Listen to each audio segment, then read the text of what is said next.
Hi hello ಎಲ್ರಿಗೂ ನಮಸ್ಕಾರ. Welcome back to my YouTube channel.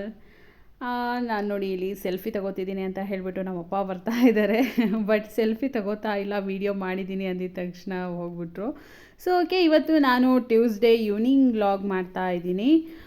Tuesday evening ನಾನು ಏನೇನೆಲ್ಲ ಮಾಡ್ತೀನಿ, ಯಾವ ರೀತಿ ಇರುತ್ತೆ ನಮ್ಮದು ಈವ್ನಿಂಗ್ ರೊಟೀನ್ ಅನ್ನೋದನ್ನು ಈ ವ್ಲಾಗ್ನಲ್ಲಿ ತೋರಿಸ್ತಾ ಇದ್ದೀನಿ. ಸೊ ಆಲ್ಮೋಸ್ಟ್ ಈವ್ನಿಂಗ್ ಟೈಮ್ ನಾವು ಗಾರ್ಡನಲ್ಲೇ ಟೈಮ್ನ ಸ್ಪೆಂಡ್ ಮಾಡ್ತೀವಿ. ಸೊ ನೋಡಿ, ನಮ್ಮ ಗಾರ್ಡನಲ್ಲಿ ಪಪ್ಪಾಯ ಎಷ್ಟೊಂದಿದೆ ಅಂತ ಕೇವಲ ಇಲ್ಲಿ ನಾನು ನಿಮಗೆ ಒಂದು ಗಿಡ ಅಷ್ಟೇ ತೋರಿಸ್ತಿದ್ದೀನಿ. ಸೊ ನಮ್ಮ ಗಾರ್ಡನಲ್ಲಿ ಪಪ್ಪಾಯ ಗಿಡ ತುಂಬಾ ಇದೆ. ಸೊ ಎವ್ರಿ ಡೇ ಅಂತೂ ನಮಗೆ ಪಪ್ಪಾಯ ಅಂತೂ ಪ್ರತಿದಿನ ಸಿಕ್ಕೇ ಸಿಗುತ್ತೆ ತಿನ್ನೋದಕ್ಕೆ.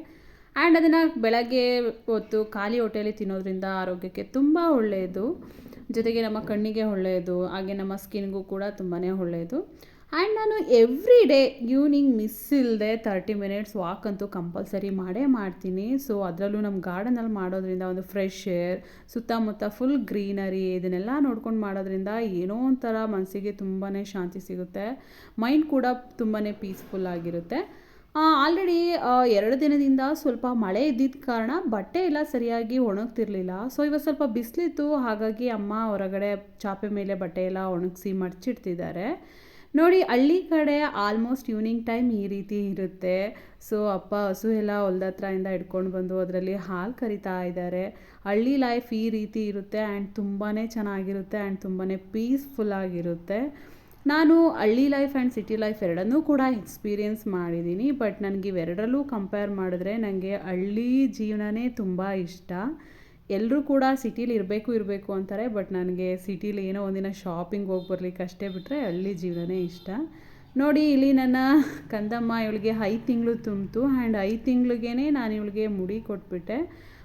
ಮುಡಿ ಶಾಸ್ತ್ರದ್ದು ಕೂಡ ವ್ಲಾಗ್ ಮಾಡಬೇಕಿತ್ತು, ಬಟ್ ಮಾಡೋಕ್ಕಾಗಲಿಲ್ಲ. ಯಾಕೆಂದರೆ ತುಂಬಾ ರಶ್ ಇತ್ತು ದೇವಸ್ಥಾನದಲ್ಲಿ. ಹಾಗೆಯೇ ಮುಡಿ ಶಾಸ್ತ್ರದ ದಿನ ಅವಳು ತುಂಬಾ ಹತ್ಬಿಟ್ಲು, ಹಾಗಾಗಿ ವ್ಲಾಗ್ ಮಾಡೋಕ್ಕಾಗಲೇ ಇಲ್ಲ.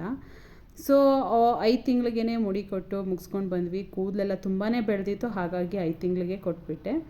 ಇನ್ನು every day evening time tea ಇಲ್ಲ ಅಂದರೆ ನನ್ನ ಡೇ ಕಂಪ್ಲೀಟ್ ಆಗೋದೇ ಇಲ್ಲ. ಟೀ ಇದ್ರೇ ನನ್ನ ಡೇ ಕಂಪ್ಲೀಟ್ ಆಗೋದು. ಈವ್ನಿಂಗ್ ಟೈಮ್ ಮಾತ್ರ ತಗೊಳ್ತೀನಿ ನಾನು ಟೀನ.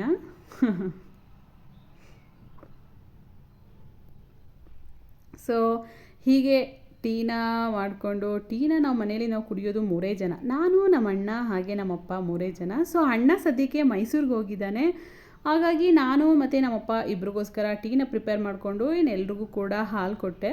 ಸೊ ಟೀನ ತೊಗೊಂಡು ಅಪ್ಪಂಗೆ ಕೊಟ್ಬಿಟ್ಟು ಹೊರಗಡೆ ಹೋಗ್ಬಿಟ್ಟು ಇಬ್ಬರು ಕೂತ್ಕೊಂಡು ಟೀನ ಕುಡಿದ್ವಿ.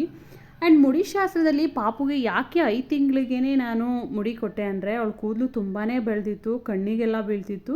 ಆ್ಯಂಡ್ ಸ್ನಾನ ಮಾಡಿಸ್ದಾಗ್ಲೂ ಕೂಡ ಅವಳು ಕೂದಲನ್ನ ಡ್ರೈ ಮಾಡೋಕ್ಕಾಗ್ತಿರ್ಲಿಲ್ಲ, ವೆಟ್ಟಿರ್ತಿತ್ತು, ಅಷ್ಟು ಮಂದ ಇತ್ತು ಆ್ಯಂಡ್ ಅಷ್ಟು ಉದ್ದ ಬೆಳೆದಿತ್ತು.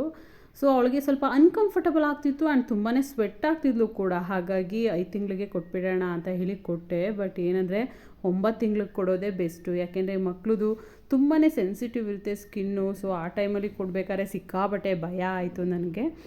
ಬಟ್ ನನಗೆ ಬೇರೆ ಆಪ್ಷನ್ ಇರಲಿಲ್ಲ, ಹೋಗಿ ಕೊಟ್ಬಿಟ್ಟೆ. ಬಟ್ ನೀವು ಆ ಥರ ಮಾಡಬೇಡಿ, 9 ಮಂತ್ಗೆ ಕೊಡಿ. ಸೊ ಈ ರೀತಿಯಿಂದ ಸಂಜೆ ಈವ್ನಿಂಗ್ ವಾಕೆಲ್ಲ ಮುಗಿಸ್ಕೊಂಡು ಒಳಗಡೆ ಬಂದೆ. ಅಪ್ಪ ಚಿಕನ್ ತಂದಿದ್ರು. ಸೊ ಇವತ್ತು ಬಿರಿಯಾನಿ ಮಾಡೋಣ, ಬಿರಿಯಾನಿ ಜೊತೆಗೆ ಗ್ರೇವಿ ಮಾಡೋಣ ಅಂತ ಅಂದ್ಕೊಂಡ್ವಿ. ಹೇಳ್ಬೇಕಂದ್ರೆ ನಾನು ಅಡುಗೆ ಎಲ್ಲ ಈಗ ಸದ್ಯಕ್ಕೆ ಮಾಡ್ತಿಲ್ಲ, ಬಿಕಾಸ್ ಈಗ ಆಲ್ರೆಡಿ ನಂಗೆ 5 ಮಂತ್ ಕಂಪ್ಲೀಟ್ ಆಗಿದೆ. ಆದ್ರೂ ಕೂಡ ಅಡುಗೆ ಕೆಲಸ ಎಲ್ಲ ಏನು ಅಮ್ಮ ಮಾಡಿಸ್ತಿಲ್ಲ. ಬಟ್ ಇವತ್ತು ಬಿರಿಯಾನಿ ಮಾಡಬೇಕು ಅಂತ ಕಾರಣಕ್ಕೋಸ್ಕರ ನೀನೇ ಮಾಡು ಅಂತ ಅಂದರು. ಹಾಗಾಗಿ ನಾನೇನೇ ಸ್ವಲ್ಪ ಚಿಕನ್ ಗ್ರೇವಿ ಮತ್ತು ಬಿರಿಯಾನಿ ಮಾಡ್ತಾಯಿದ್ದೀನಿ. ನಾನೀಗ ಸದ್ಯಕ್ಕೆ ಸ್ವಲ್ಪ ಸಮ್ಮರ್ ಟೈಮ್ ಇರೋದ್ರಿಂದ ಈಗ ಸ್ವಲ್ಪ ತಣ್ಣೀರನ್ನ ಈಗಲೇ ಮುಟ್ಟಿ ಪ್ರಾಕ್ಟೀಸ್ ಮಾಡ್ಕೊಳ್ಳೋಣ. ನೆಕ್ಸ್ಟ್ ಒಂದೇ ಸಲ ಮುಟ್ಬಿಟ್ರೆ ಅದು ಕೂಡ ಪ್ರಾಬ್ಲಮ್ ಆಗುತ್ತೆ. ಸೊ ಈಗಲೇ ಸ್ವಲ್ಪ ಅಂದರೆ ಸಮ್ಮರ್ ಟೈಮ್ ಇರೋದ್ರಿಂದ ಈಗಲೇ ಅಭ್ಯಾಸ ಆಗೋಣ ಅಂತ ಹೇಳ್ಬಿಟ್ಟು ಸ್ವಲ್ಪ ತಣ್ಣೀರನ್ನ ಮುಟ್ತಾ ಇದ್ದೀನಿ, ಜಾಸ್ತಿ ಏನು ಮುಟ್ತಾ ಇಲ್ಲ ನಾನು. ಸೊ ಆಗಾಗ ಒಂದು ಸ್ವಲ್ಪ ಅಡುಗೆ ಮಾಡಬೇಕಾದ್ರೆ ಹ್ಯಾಂಡ್ ವಾಶ್ ಮಾಡಲಿಕ್ಕೋಸ್ಕರ ಆ ಥರ ಯೂಸ್ ಮಾಡ್ಕೊಳ್ತಾ ಇದ್ದೀನಿ ನಾನು ತಣ್ಣೀರನ್ನ. ಇನ್ನು ನಾನು ಎವ್ರಿ ಡೇ ಅಂತೂ ಕುಕ್ ಮಾಡ್ತಿಲ್ಲ, ಬಟ್ ಇನ್ಮೇಲೆ ಸ್ವಲ್ಪ ಮಾಡಬೇಕು. ಆ್ಯಂಡ್ ನನಗೆ ಸೆಕ್ಷನ್ ಆಗಿರೋದ್ರಿಂದ ಸಿಕ್ಕಾಬಟ್ಟೆ ಬ್ಯಾಕ್ ಪೇಯ್ನ್ ಇದೆ. ಅದೇ ಫಸ್ಟ್ ಡೆಲಿವರಿಲಿ ಅಷ್ಟು ಬ್ಯಾಕ್ ಪೇಯ್ನ್ ಇರಲಿಲ್ಲ, ಬಟ್ ಈ ಟೈಮಲ್ಲಿ ತುಂಬಾ ಬ್ಯಾಕ್ ಪೇಯ್ನ್ ಇದೆ.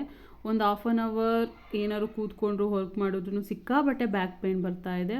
ನಂಗೆ ಗೊತ್ತಿಲ್ಲ ಎಲ್ರಿಗೂ ಹೀಗೆ ಇರುತ್ತಾ ಹೇಗೆ ಏನು ಅಂತ, ಬಟ್ ನಾನು ಸೆಕ್ಷನ್ ಆಗಿರೋದ್ರಿಂದ ಇಷ್ಟೊಂದು ಇದೆಯಾ ಅಂತ. ಬಟ್ ರೆಸ್ಟ್ ಮಾಡಿದ್ರೆ ಬರಲ್ಲ ಅಂತ ಹೇಳ್ತಾರೆ, ನಾನು ಅದನ್ನು ಕೂಡ ಎಕ್ಸ್ಪೀರಿಯೆನ್ಸ್ ಮಾಡಿದ್ದೀನಿ.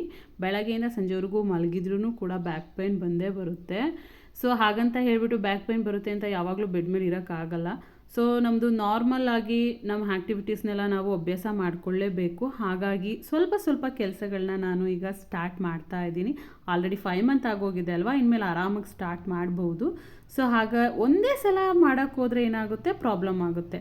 ಹಾಗಾಗಿ ದಿನ ಸ್ವಲ್ಪ ಇನ್ಕ್ಲೂಡ್ ಮಾಡ್ಕೊಳ್ತಾ ಹೋದರೆ ಏನಾಗಲ್ಲ, ಅಭ್ಯಾಸ ಆಗಿಬಿಡುತ್ತೆ, ನಾರ್ಮಲ್ ಲೈಫ್ನ ಲೀಡ್ ಮಾಡ್ಬೋದು. ಆ್ಯಂಡ್ ಇಲ್ಲಿ ನಾನು ಚಿಕನ್ ಬಿರಿಯಾನಿ ಮಾಡ್ತಿದ್ದೀನಿ. ಸೊ ಇದನ್ನು ಕೂಡ ನಾನು ಸ್ಟೆಪ್ ಬೈ ಸ್ಟೆಪ್ ವಿಡಿಯೋ ಮಾಡಿ ತೋರಿಸ್ಬೇಕು ಅಂದ್ಕೊಂಡೆ. ಬಟ್ ಪಾಪು ಆಗಾಗ ಹೇಳ್ತಿದ್ದ ಕಾರಣ ನನಗೆ ಕಂಪ್ಲೀಟಾಗಿ ಅದನ್ನು ವೀಡಿಯೋನ ಮಾಡಲಿಕ್ಕೆ ಆಗಲಿಲ್ಲ. ಸೊ ಪಾಪು ಅಳ್ತಿದ್ದಾಳೆ ಅಂತ ಹೇಳಿಬಿಟ್ಟು ನನ್ನ ಮಗನ್ನ ಹೋಗು ಆಟ ಆಡಿಸು, ನಾನು ಮಾಡ್ತಾ ಇರ್ತೀನಿ, ಆಮೇಲೆ ಕರಿತೀನಿ ಹೋಗು ಅಂತ ಹೇಳಿದೆ.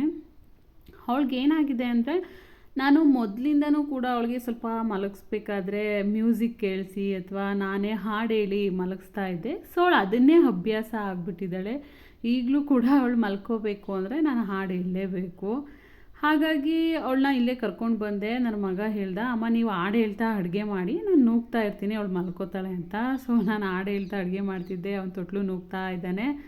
ಸೊ ಹಾಗೆ ಮಲ್ಕೋತಾಳೆ ಅಂದ್ಕೊಂಡೆ, ಬಟ್ ಆದ್ರೂ ಕೂಡ ಅವಳು ಮಲ್ಕೊಳ್ಳಿಲ್ಲ, ಸ್ವಲ್ಪ ಅಳ್ತಾ ಇದ್ಲು. ಹಾಗಾಗಿ ಸ್ವಲ್ಪ ಫೀಡ್ ಮಾಡಿಬಿಟ್ಟು ಮನಗ್ಸೋಣ, ಸಮಾಧಾನ ಮಾಡಿ ಅಂತ ಹೇಳ್ಬಿಟ್ಟು ನಾನು ಹೋದೆ, ಎಲ್ಲ ಮಸಾಲೆ ಎಲ್ಲ ಹಾಕಿಬಿಟ್ಟು. ಸೊ ನಾನು ಹೋಗಿ ಬರೋಷ್ಟರಲ್ಲಿ ಅಮ್ಮ ಆಲ್ರೆಡಿ ಕುಕ್ಕರೆಲ್ಲ ಕ್ಲೋಸ್ ಮಾಡಿ ಬಿರಿಯಾನಿ ರೆಡಿಯಾಗಿ ಹೋಗಿತ್ತು. ಸೊ ವೀಡಿಯೋನ ಕಂಪ್ಲೀಟಾಗಿ ಮಾಡ್ಕೊಳ್ಳಿಕ್ಕೆ ಆಗಲಿಲ್ಲ. ಸೊ ಅದನ್ನು ಕೂಡ ನಾನು ಈ ವ್ಲಾಗ್ನಲ್ಲಿ ಬಿರಿಯಾನಿದು ಫುಲ್ ತೋರಿಸೋಣ ಅಂದ್ಕೊಂಡೆ, ಬಟ್ ಆಗಲಿಲ್ಲ. ನೆಕ್ಸ್ಟ್ ಟೈಮ್ ಇನ್ನೊಂದು ಸಲ ಮಾಡ್ತೀನಿ. ನಾನು ಬರೋಷ್ಟರಲ್ಲಿ ಅಮ್ಮ ಎಲ್ಲ ರೆಡಿಯಾಗಿತ್ತು. ಸೊ ಈ ರೀತಿ ಬಿರಿಯಾನಿನ ಮತ್ತು ಚಿಕನ್ ಗ್ರೇವಿ ಎರಡನ್ನೂ ಕೂಡ ಮಾಡಿಕೊಂಡು ಮನೇಲಿ ಎಲ್ಲರೂ ಒಟ್ಟಿಗೆ ಕೂತ್ಕೊಂಡು ಊಟ ಮಾಡಿದ್ವಿ. ಊಟ ಮಾಡಿದ ನಂತರ ನೆಕ್ಸ್ಟ್ ಇನ್ನೇನಿದೆ, ವಾಕ್ ಮಾಡಿ ಮಲಗೋದಷ್ಟೇ. ಸೊ ಇವತ್ತಿನ ವ್ಲಾಗ್ ಇದಾಗಿತ್ತು. ಈ ವ್ಲಾಗ್ ನಿಮಗೆ ಇಷ್ಟ ಆದರೆ ಲೈಕ್ ಮಾಡಿ, ಏನಾದರೂ ತಿಳಿಸೋದಿದ್ರೆ ಕಮೆಂಟ್ ಬಾಕ್ಸಲ್ಲಿ ಕಮೆಂಟ್ ಮಾಡಿ ತಿಳಿಸಿ. ನಮ್ಮ ಚಾನಲ್ಗೆ ಇನ್ನೂ ಸಬ್ಸ್ಕ್ರೈಬ್ ಆಗಿಲ್ಲ ಅಂದರೆ ಈಗಲೇ ಸಬ್ಸ್ಕ್ರೈಬ್ ಆಗಿ ನಮ್ಮನ್ನು ಸಪೋರ್ಟ್ ಮಾಡ್ತಾ ಇರಿ.